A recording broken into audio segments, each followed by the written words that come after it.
Sekarang dah tahun 2025. Kalau korang tak reti juga buat bisnes secara online, korang memang sangat-sangat ketinggalan. Let's get real. Kita sekarang dah masuk fasa digital ekstrim.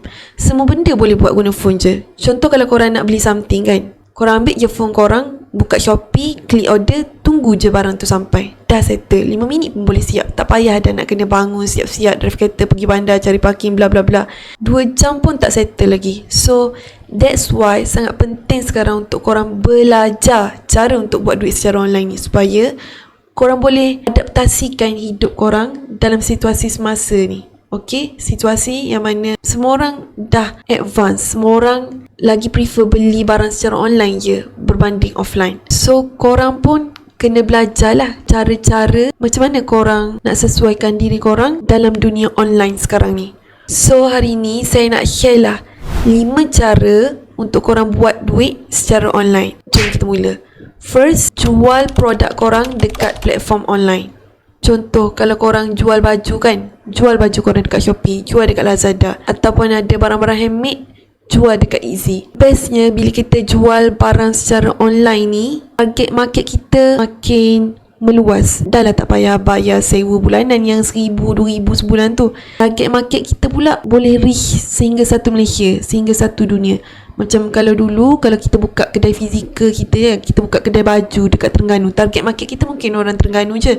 Tapi kalau kita buka kedai kita dekat platform online, macam platform Shopee kan, kita boleh jual baju kita sampai Kedah, Selangor, Kelantan, satu Malaysia boleh. And kalau korang menjual barang korang dekat Easy pula, which is sebuah platform antarabangsa, korang boleh jual barang-barang korang tu sehingga seluruh dunia. Okay? Orang US boleh beli barang korang, orang UK boleh beli barang korang, seluruh dunia lah boleh beli. Macam saya sendiri kan, saya buka kedai Easy saya. Dekat kedai Easy ni saya jual produk digital yang saya buat sendiri. So memang sangat menguntungkan lah, sebab produk tu saya buat sekali je, tapi saya boleh jual berkali-kali, and saya boleh jual dalam mata wang USD, which is nilai dia lagi tinggi lah daripada ringgit Malaysia. And kalau ada yang tak tahu Easy tu apa, Easy ni adalah sebuah platform jual beli online. Dia macam Shopee juga, tapi customer dia datang daripada seluruh dunia. Okay, dan siapa-siapa yang nak menjual dekat Easy ni, dia kena buat sendiri produk tu. So kalau korang ada produk handmade, tak kisahlah produk fizikal ataupun digital, korang boleh try jual dekat Easy ni. Kalau korang tak nak jual dekat Easy pun tak apa, boleh je jual dekat Shopee ataupun Lazada. Yang tu target market dekat Malaysia lah. Kalau korang nak cari platform-platform online target market seluruh dunia, korang boleh try macam Easy, eBay dan seterusnya lah. Okay, yang kedua, cara nak buat duit online, korang boleh jadi seorang affiliate. Affiliate ni macam mana? Affiliate ni bila korang dapat commission hasil daripada korang jual barang orang lain. Okay, korang tak perlu jual sendiri barang tu, korang tak perlu post per produk tu, korang tak perlu buat per produk tu. Korang just guna je link affiliate dan tempel lah link affiliate tu kat mana-mana tempat kan, share dekat kawan ke, share dekat platform media sosial korang ke. So nanti bila ada orang membeli melalui link affiliate korang tu, korang akan dapat commission lah.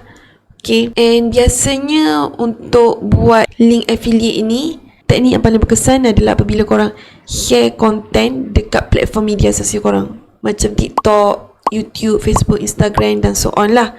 And saya nak bagi nasihat juga, bila korang buat konten tu, korang janganlah buat konten yang macam nampak sangat korang tu menjual, orang tak suka. Macam contoh kan, korang jual baju, lepas tu korang buat konten, korang tunjuk baju, belilah baju ni, belilah baju ni, belilah. Orang tak suka macam tu, sebab dia kind of memaksa. And lagi satu, orang tu tak kenal pun kita siapa, tapi duk paksa-paksa beli kan, kau siapa, macam tu. So bagi saya, cara yang terbaik adalah menggunakan soft selling, which is kita buat konten yang memberi manfaat dulu dekat orang lain, so that bila orang tengok konten kita tu bermanfaat, orang suka, orang akan tertarik lah untuk beli produk kita. Contoh kan, macam korang jual baju tadi kan, korang buat konten macam 3 cara nak gayakan baju dengan penuh style, macam tu, ataupun cara nak matchkan warna baju, ikutlah. So that bila orang tengok konten kita yang macam tu, orang dapat value daripada konten kita tu, orang dapat ilmu daripada konten kita tu, dan seterusnya diorang akan tertarik lah untuk beli produk korang tu. Diorang akan tekan beg kuning korang tu.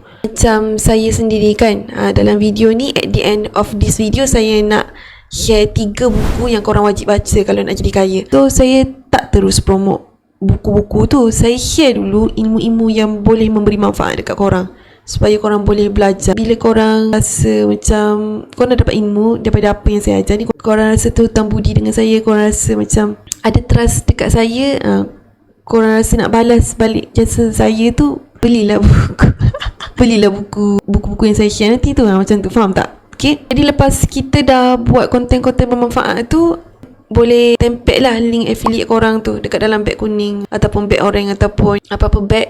Nanti orang beli melalui link affiliate korang tu dan korang akan dapat commission. So antara link affiliate yang korang boleh buat adalah link affiliate TikTok, okay, link affiliate Shopee, link affiliate Lazada, and banyak lagi lah. Okay, banyak sebenarnya company-company yang tawarkan siapa-siapa untuk jadi affiliate mereka. And then kita sambung yang ketiga, jual produk dekat website sendiri.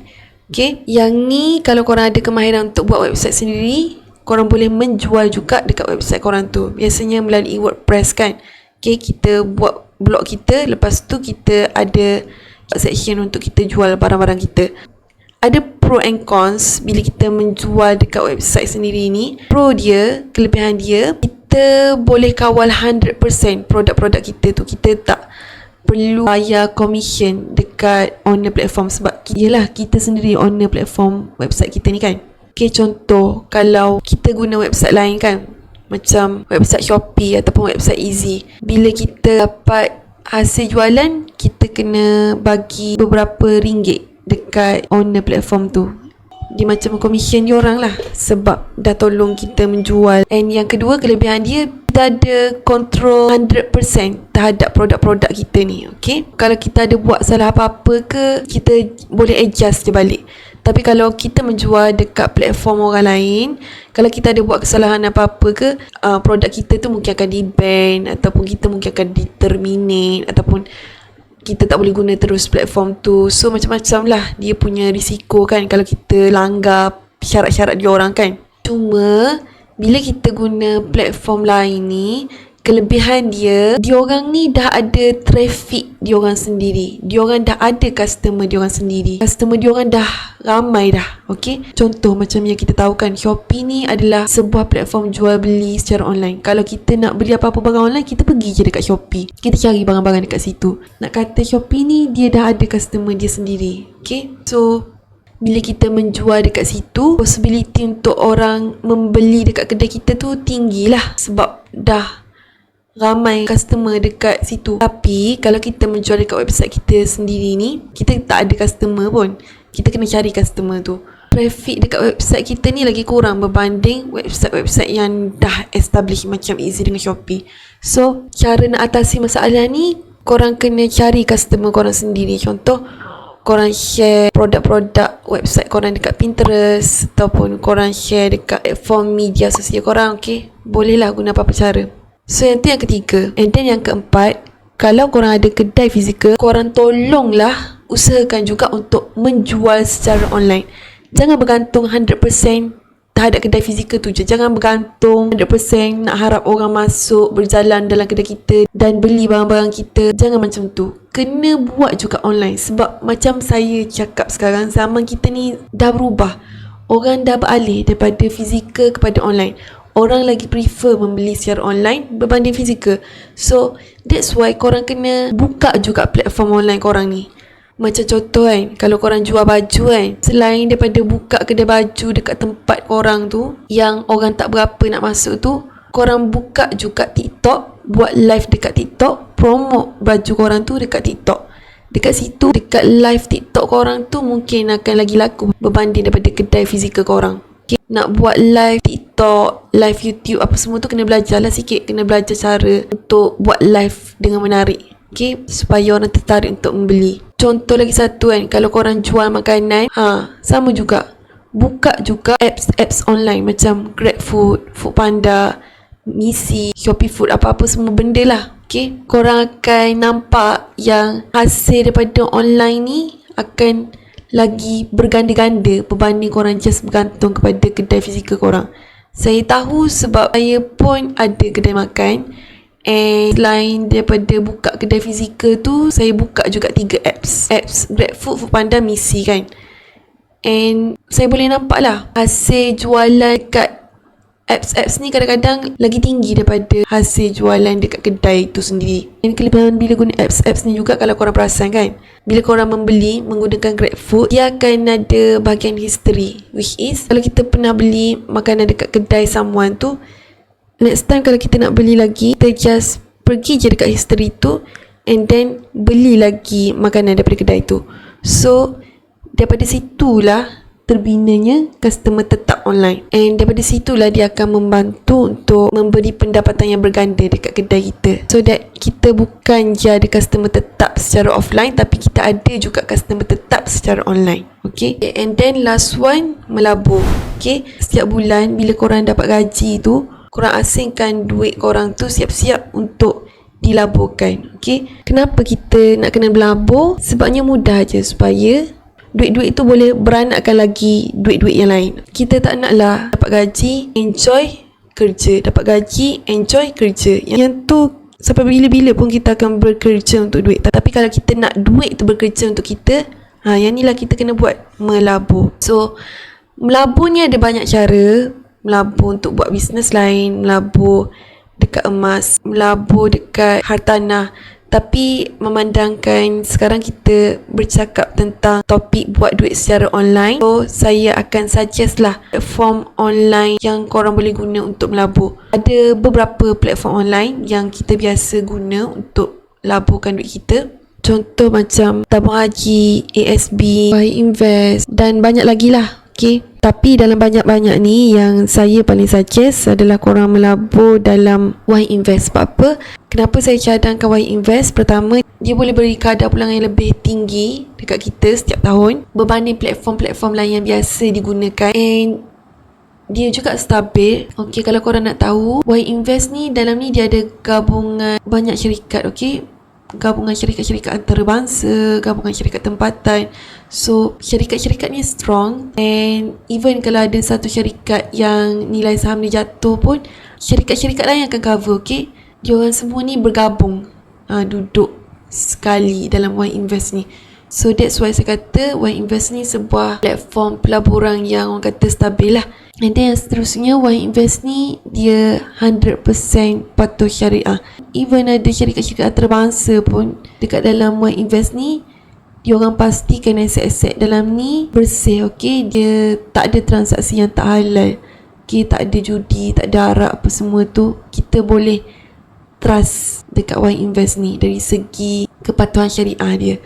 And then yang ketiga, dia sangat-sangat user friendly. Okay, sebab apa? Sebab bila kita guna Invest ni, kita just deposit duit je, nanti apps tu akan buatlah kerja dia. Okay, kita just akan nampak aje peningkatan duit kita dari semasa ke semasa.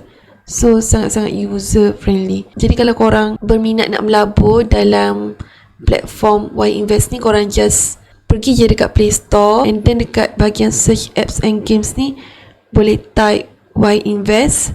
Okay, and then korang boleh install lah. Okay, macam saya dah install dah. So bila korang dah install tu, nanti akan adalah proses pendaftaran dia. Dia akan minta korang verify apa semua kan. And kalau korang nak dapatkan RM10 percuma dalam akaun Invest korang ni, korang boleh masukkan kod saya ni, kod HUSHAS30. Okay, nanti korang akan dapat RM10 percuma dalam akaun korang ni. And deposit minimum untuk korang letakkan dalam Invest ni adalah RM100. Okay, memang sangat murah lah, tak perlu sampai beribu-ribu pun. So itulah 5 cara korang nak buat duit secara online. Sekarang korang dah tahu 5 cara nak buat duit online ni. Tinggal satu je soalan, bila korang nak mula. Okay, ingat, semua benda ni tak tunggu kita. Bila kita dah nampak apa benda kita kena buat sekarang. Okay? Jangan tangguh-tangguh. And before saya tamatkan video ni, saya nak share lah juga 3 buku yang sangat-sangat membantu untuk korang ada mindset seorang jutawan. Okay, mindset orang kaya. Yang pertama, buku Rich Dad Poor Dad. Buku ni dia ajar kita macam mana kita nak buat duit tu bekerja untuk kita, bukan kita yang bekerja untuk duit. Okay, dia ajar cara kita nak kumpul aset. Dia ajar kita perbezaan macam mana cara orang kaya berfikir dan macam mana orang biasa berfikir. Okay, korang akan nampak dengan jelas lah bila korang baca buku ni. And then yang kedua, buku Think and Grow Rich. Buku ni dia ajar kita teknik-teknik macam mana kita nak kuasai minda kita, ajar mindset kita untuk bina kekayaan tu. Okay, dia ajar secara detail lah. Orang kata memang praktikal sangat-sangat. Kita boleh praktiskan terus. Contoh kan, dia ajar macam mana cara kita nak aktifkan minda bawah sedar kita, so that bila kita dah aktifkan minda bawah sedar kita ni, kita boleh tarik kejayaan tu, kita boleh tarik kekayaan tu. Okay, memang korang kena baca lah. And then last one, buku yang ketiga adalah buku The 80-20 Principle. Dalam buku ni dia ajar kita yang sebenarnya 80% kejayaan dalam hidup kita ni sebenarnya datang daripada hanya lebih kurang 20% usaha yang kita buat. Okay, ada banyak benda yang kita buat tapi sebenarnya lebih kurang 20% je yang betul-betul bagi kejayaan dekat kita. Yang lain-lain tu buang masa je. So dia ajarlah teknik secara detail macam mana kita nak fokus kepada perkara yang betul-betul penting je, yang betul-betul boleh bagi kejayaan dekat kita je. Yang lain-lain yang buang masa, yang tak beri hasil tu, kita tak payah fokus dekat benda-benda tu. Jadi memang sangat best lah 3 buah buku ni. And kalau korang nak dapatkan buku-buku ni, boleh klik link produk yang saya dah tag dalam video ni. Saya ada banyak lagi benda nak share lepas ni, jadi jangan lupa follow kalau tak nak ketinggalan.